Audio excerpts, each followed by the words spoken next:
انشاءاللہ 1-2 منٹ میں شروع کرتے ہیں۔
السلام علیکم ورحمۃ اللہ وبرکاتہ۔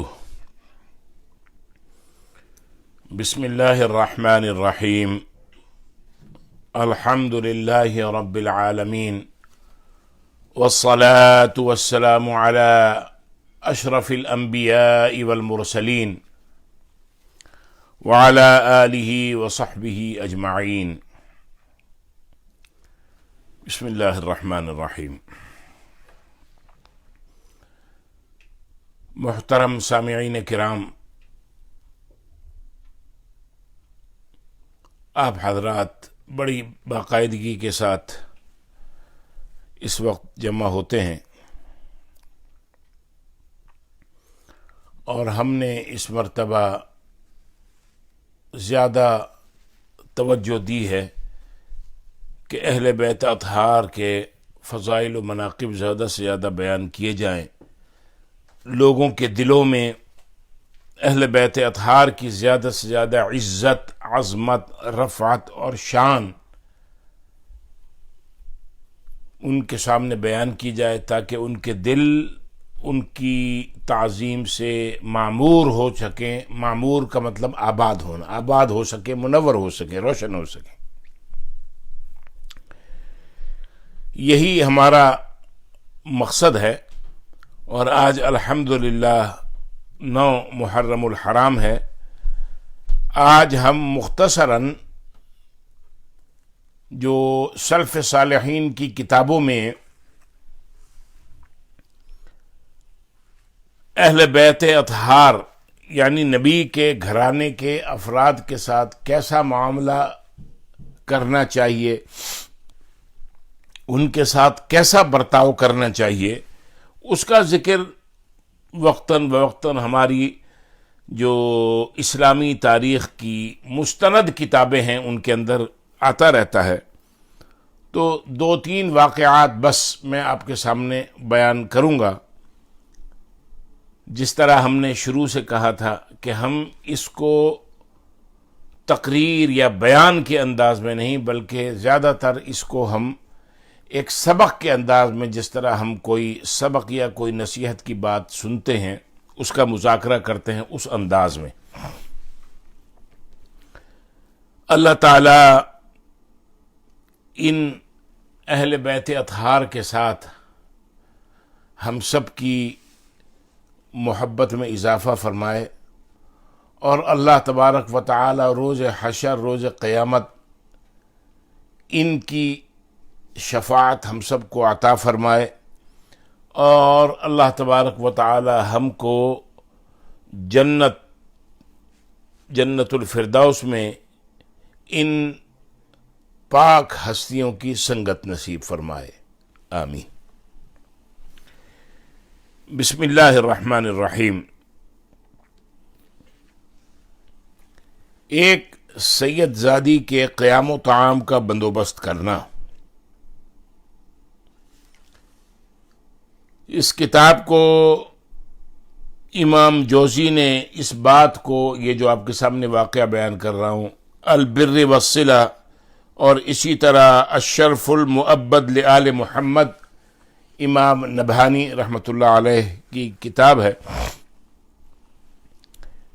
ان دونوں حضرات نے اپنی کتابوں میں ان کو درج کیا ہے۔ واقعہ کیا ہے میں آپ کے سامنے بیان کرتا ہوں۔ سید خاندان کے ایک ہستی، سید خاندان کے ایک فرد، ایک صاحب بلخ میں رہتے تھے، اور ان کی جو زوجہ تھیں، ان کی بیوی جو تھیں، وہ بھی سادات خاندان میں سے تھیں۔ اللہ تعالیٰ نے اولاد میں ان کو بیٹیاں دی تھیں، لیکن ان کے اوپر فقر و غربت نے اپنے ڈیرے ڈالے ہوئے تھے، یعنی تنگ دستی اور فقر کی زندگی گزار رہے تھے۔ اسی فاقہ کشی میں، اسی تنگ دستی میں ان کی زندگی گزر رہی تھی کہ وہ جو صاحب جو تھے وہ اپنی بیوی اور بیٹیوں کو چھوڑ کر راہیے ملک عدم ہو گئے، یعنی انتقال کر گئے۔ وہ سیدہ خاتون دشمنوں کے طعنوں کے خوف سے اپنی ان صاحبزادیوں کو لے کر بلخ سے سمرقند کی طرف روانہ ہو گئی۔ جب یہ سمرقند پہنچی تو وہاں شدید سردی پڑ رہی تھی۔ اس نے اپنی ان بیٹیوں کو ایک مسجد میں بٹھایا اور خود کھانے کی تلاش میں کہ کہیں سے کچھ کھانا پینا کچھ مل جائے باہر نکل گئی۔ اسی کھانے کی تلاش کی تک و دو میں اس کا گزر دو مجمعوں کے پاس سے ہوا۔ ایک مجمع ایک مسلمان کے پاس لگا ہوا تھا جو اس شہر کا حاکم تھا، اور دوسرا لوگوں کا مجمع جو اسی شہر کے ایک مجوسی آدمی کے پاس، یہ بھی بڑا آدمی تھا، لوگ اس کے پاس جمع تھے۔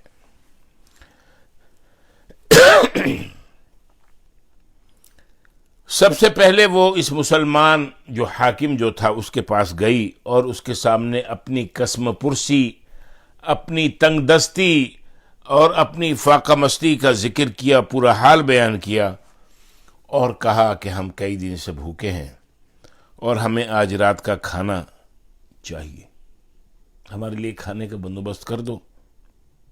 پورا اپنا حال احوال اس نے بتایا۔ اس مسلمان حاکم نے کہا کہ پہلے میرے پاس اس بات کے گواہ لے کے آ کہ تو واقعی سید زادی ہے۔ اس خاتون نے کہا مجھے تو اس شہر میں کوئی جانتا نہیں، میں کس کو اپنا گواہ بنا کے لاؤں؟ اس جواب پر اس حاکم نے اس کو بے رخی دکھائی، جس سے وہ بیچاری آگے چلتی بنی، آگے چلی گئی۔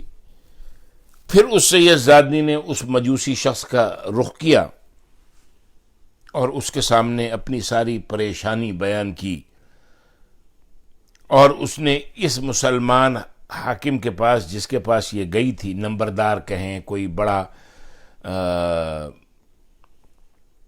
یعنی معزز فرد جس کی حکومت میں بھی کچھ اثر و رسوخ ہو، وہ مسلمان جس نے اس کو منع کر دیا تھا اور گواہ لانے کے لیے کہا، اس مسلمان کا بھی حال بیان کیا کہ دیکھو میں اس کے پاس بھی گئی، وہ مجھ سے کہہ رہا ہے کہ میرے پہلے اپنے سید ہونے کا سرٹیفکیٹ پیش کرو۔ اس مجوسی نے اس سید زادی کی پریشانی سن کر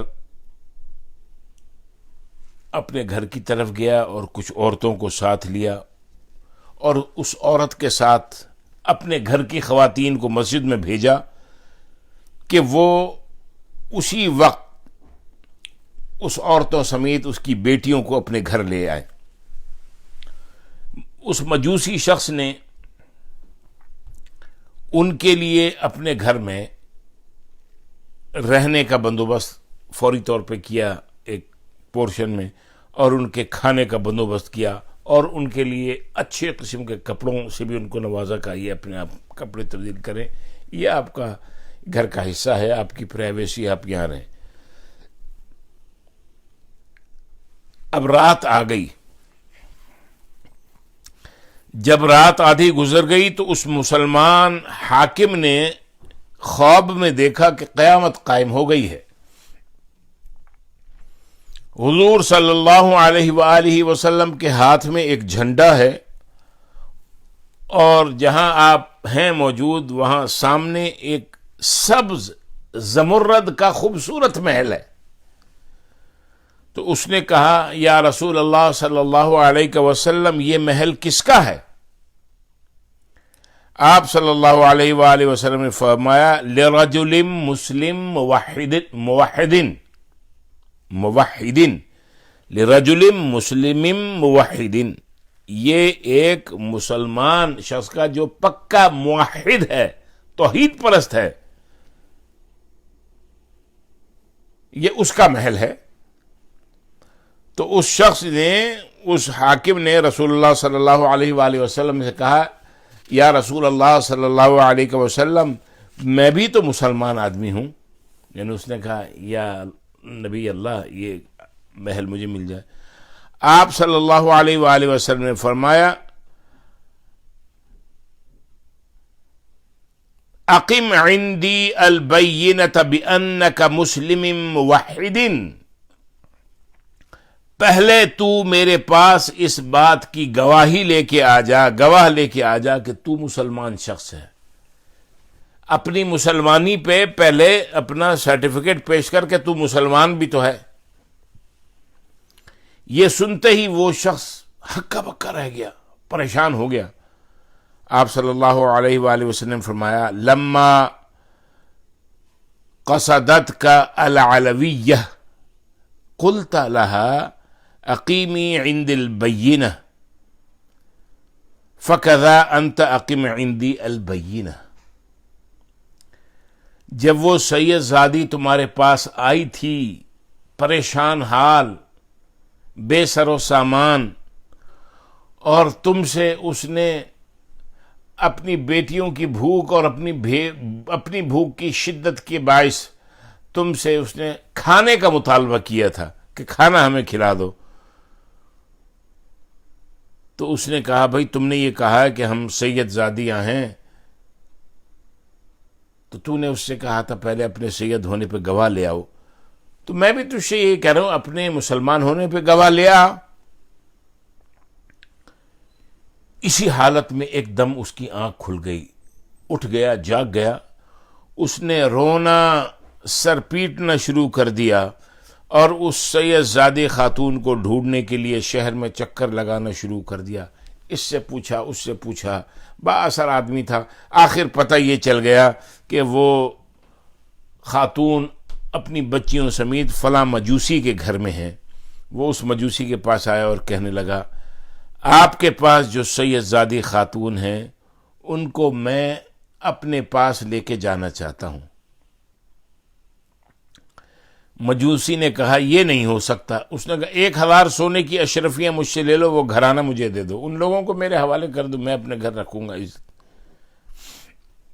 مجوسی نے کہا انہوں نے مجھ سے کھانا طلب کیا تھا، میں نے ان کو کھانا بھی دیا، ان کو ٹھکانہ بھی دیا، اور اب تو میں اس مبارک گھرانے کی برکات اپنی کھلی آنکھوں سے دیکھ چکا ہوں، اس کا مشاہدہ کر چکا ہوں اپنے گھر میں۔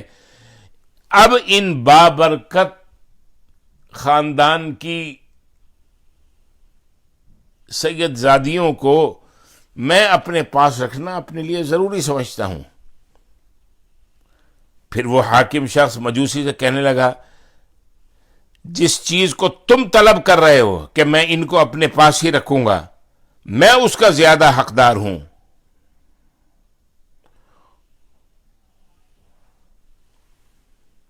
کس نے کہا یہ مجوسی نے کہا۔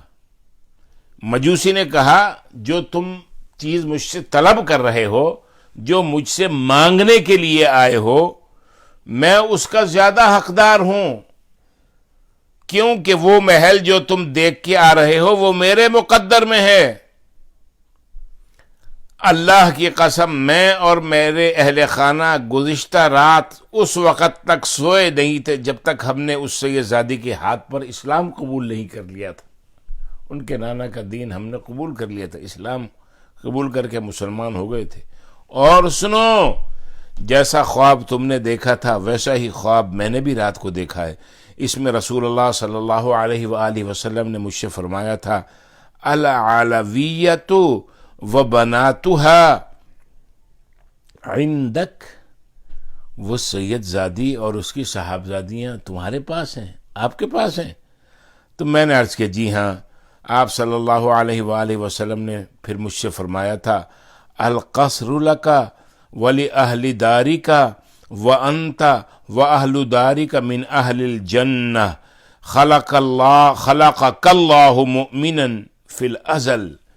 یہ جو زمرد، سبز زمرد کا یہ جو محل تم دیکھ رہے ہو، یہ محل تمہارا ہے اور تمہارے اہل خانہ کا ہے، اور تم اور تمہارے اہل خانہ جنتی لوگ ہیں.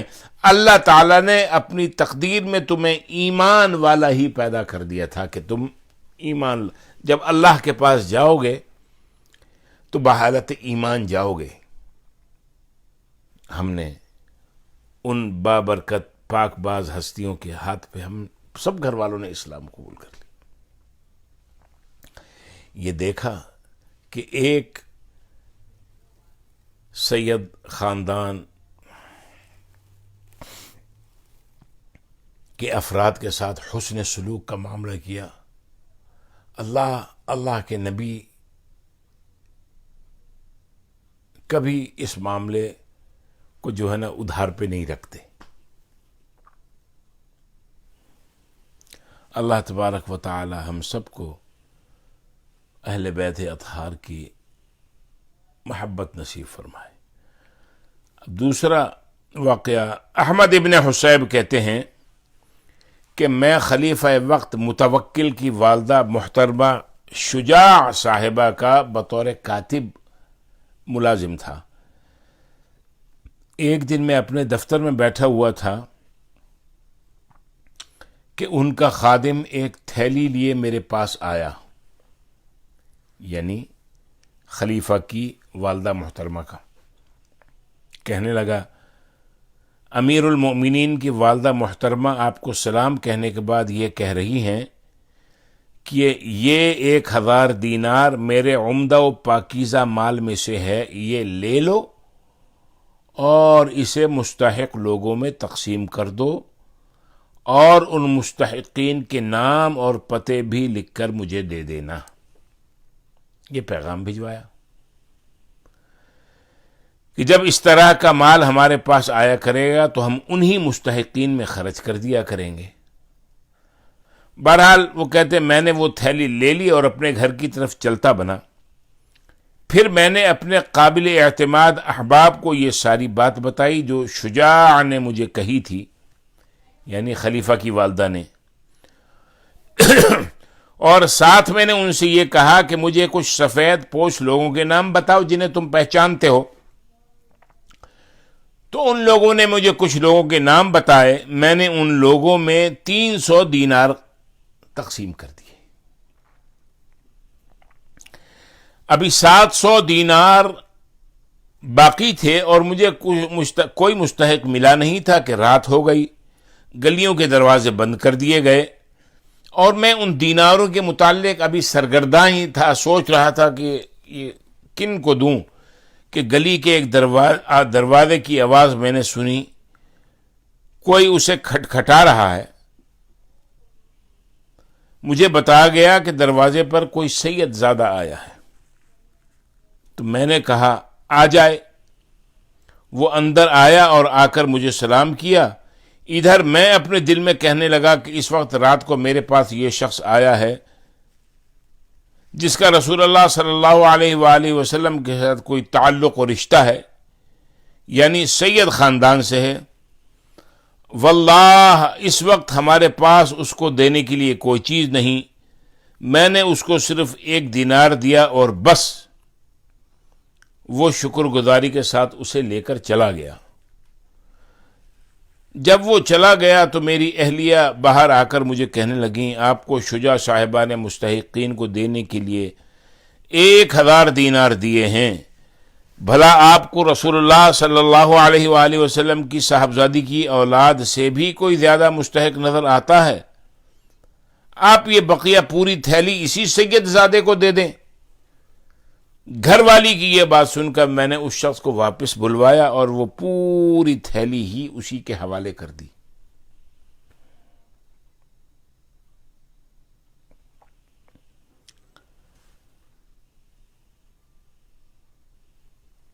جب وہ چلا گیا تو میرے ذہن میں یہ کاتب صاحب جو ہیں، خلیفہ متوکل کی والدہ شجاع جن کا نام تھا، ان کے کاتب جن کو انہوں نے 1000 دینار دیے تھے، 300 خرچ کر دیے، 700 باقی ہیں، وہ کہتے ہیں میں نے اس کو باقی 700 دے دیے۔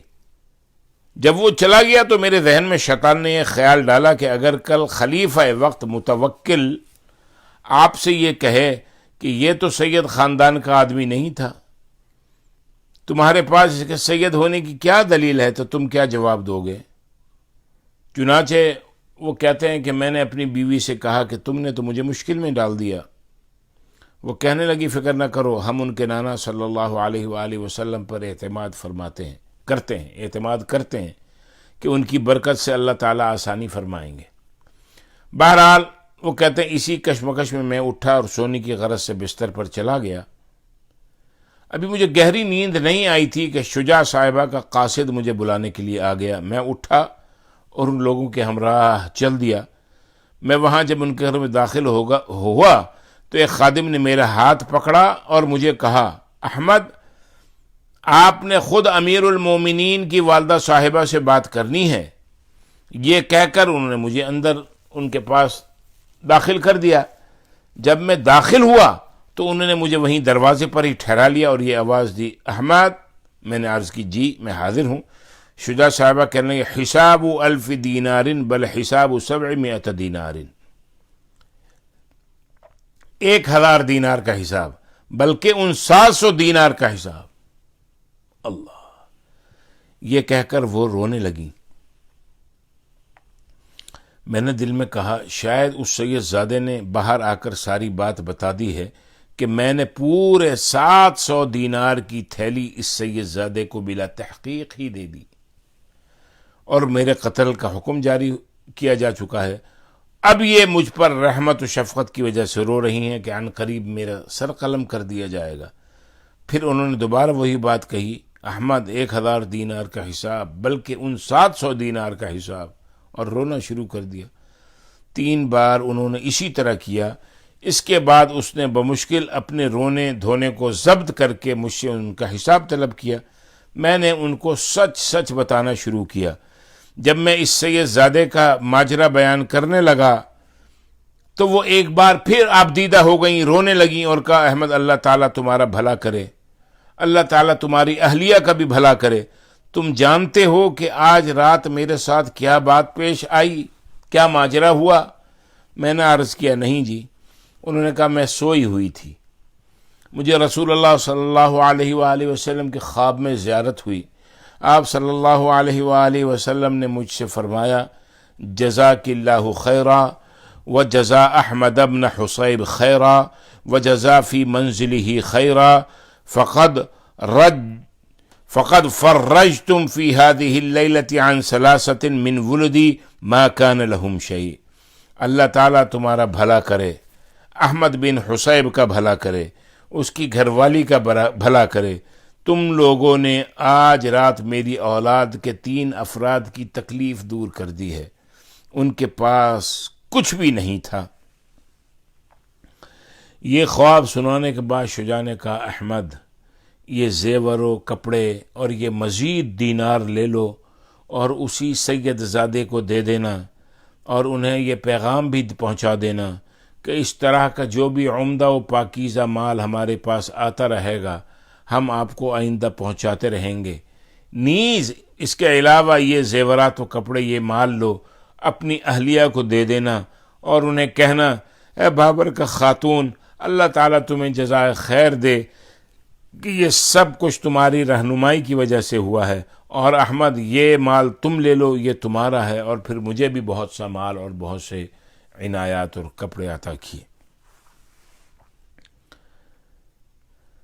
احمد بن حسیب کہتے ہیں کہ میرے پاس اس طرح بہت سا مال اکٹھا ہو گیا، میں اس کو لے کر نکلا اس کی ادائیگی کے سلسلے میں۔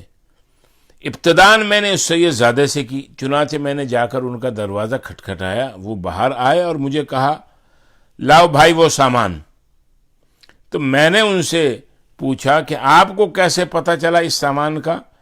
کہنے لگے وہ تھیلی لے کر میں اپنی گھر والی کے پاس آیا جو میری چچزاد بہن ہے، میں نے اسے ساری بات بتائی۔ اس نے مجھے کہا اٹھو، نماز پڑھو اور ان کے لیے دعا کرو، میں تمہاری دعا پر آمین کہوں گی۔ تو میں نے اٹھ کر نماز پڑھی اور دعا کی اور اس نے آمین کہی، اس کے بعد سو گیا۔ مجھے خواب میں نانا جان محمد الرسول اللہ صلی اللہ علیہ وآلہ وسلم کی زیارت ہوئی اور مجھ سے فرمایا قد شکرتہم علی ما کان منہم الیک وہم باروک بشیء آخر فاقبلہ، ان لوگوں نے تمہارے ساتھ احسان کیا ہے، اس پر میں نے ان کا شکریہ ادا کر دیا ہے، اور وہ تمہارے ساتھ مزید کچھ احسان والا معاملہ کرنے والے ہیں، تم ان سے وہ بھی قبول کر لینا۔ احمد کہتے ہیں کہ وہ میں نے سارا سامان ان کے حوالے کیا اور واپس اپنے گھر آ گیا۔ گھر پہنچا تو دیکھا بیچاری گھر والی کھڑی نماز اور دعا میں مشغول ہے کہ اللہ تعالیٰ خلیفہ وقت کی طرف سے آنے والی پریشانی سے حفاظت فرمائے کہ بھئی میرے میاں کو اس وقت رات میں بلوایا ہے، اللہ خیر کرے۔ وہ دعا سے فارغ ہو کر میرے پاس آئی اور آتے ہی میری خیر خیریت خبر دریافت کی، تو کہنے لگے کہ میں نے اس کو سارا حال کہہ کر سنایا، سارا ماجرا سنایا۔ وہ کہنے لگی میں نے آپ کو کہا نہیں تھا کہ ہم نے ان کے نانا صلی اللہ علیہ وآلہ وسلم پر اعتماد کیا ہے، اب دیکھا ہے کہ کیسا انہوں نے ہمارے ساتھ حسن معاملہ کیا ہے۔ اللہ اللہ۔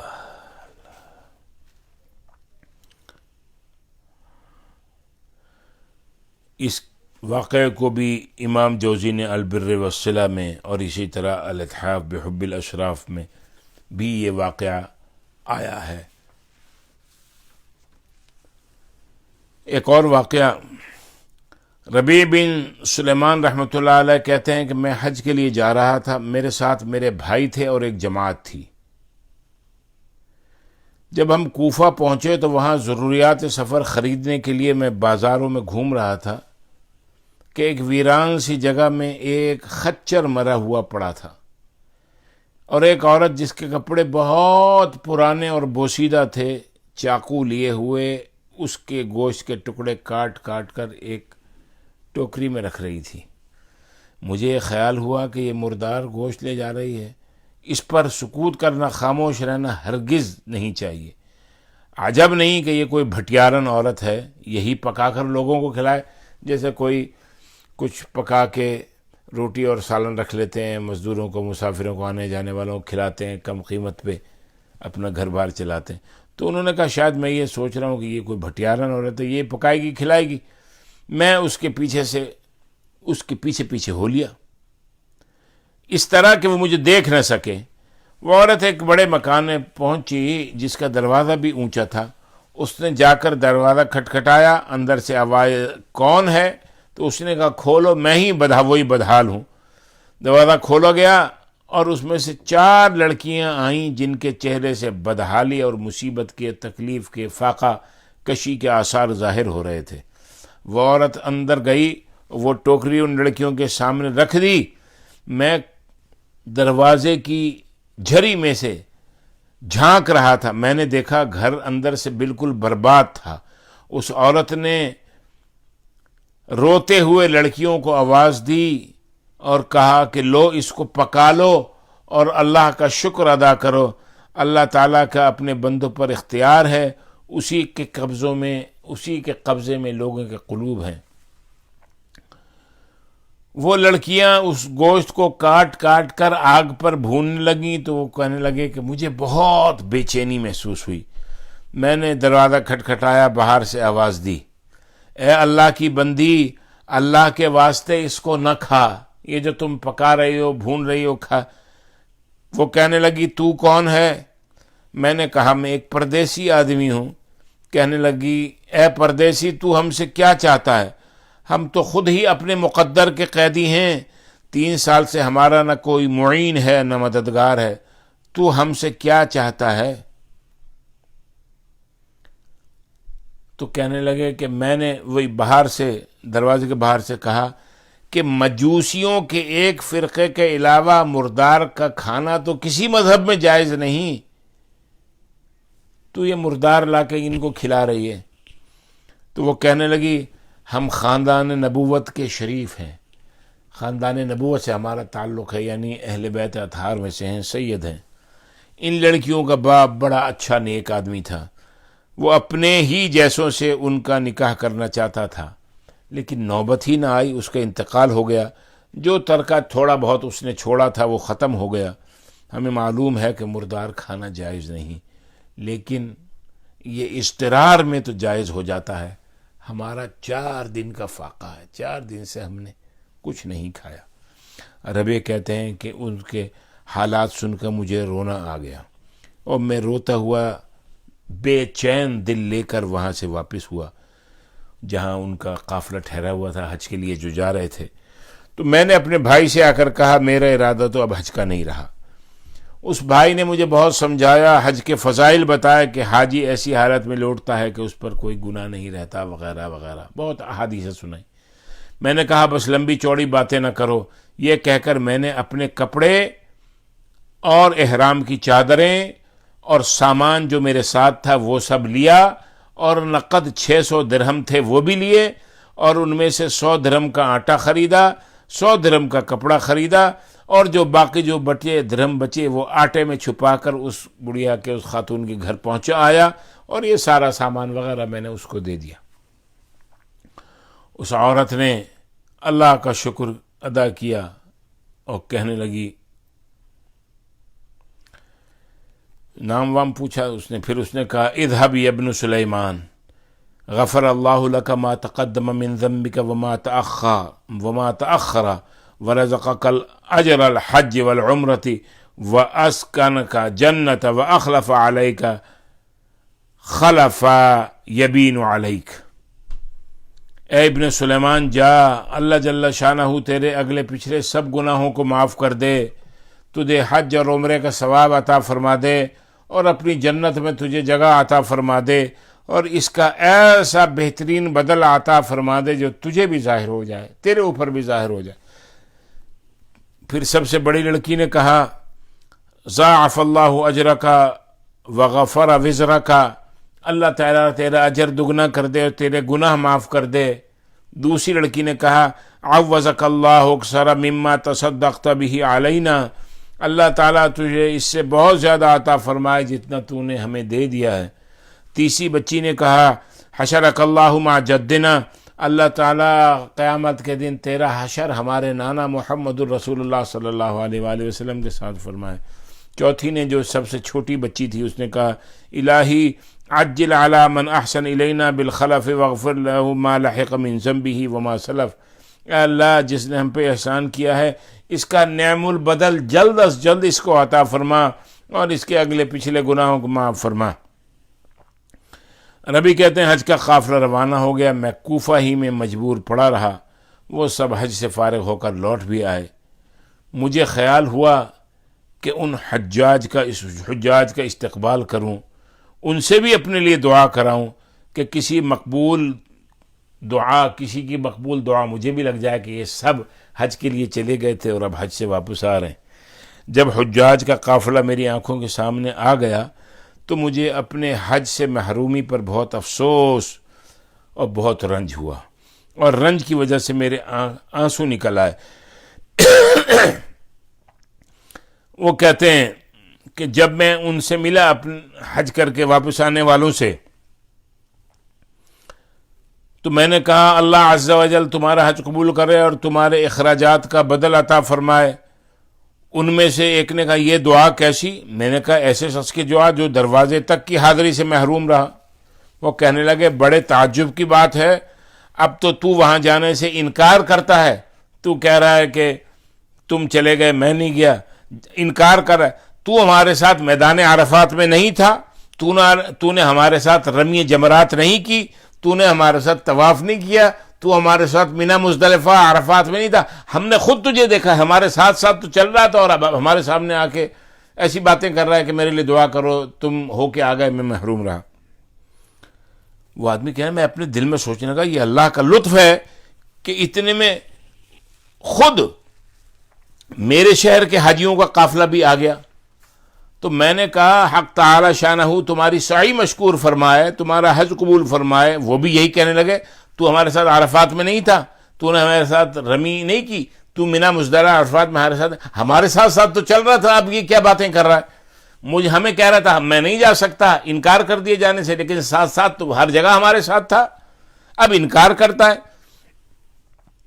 ان میں سے ایک شخص آگے بڑھا جو میرے شہر کے حاجی تھے، وہ کہہ رہا ہے، کہنے لگا بھائی اب انکار کیوں کرتے ہو، کیا بات ہے؟ آخر تم ہمارے ساتھ مکہ میں نہیں تھے یا مدینہ میں نہیں تھے؟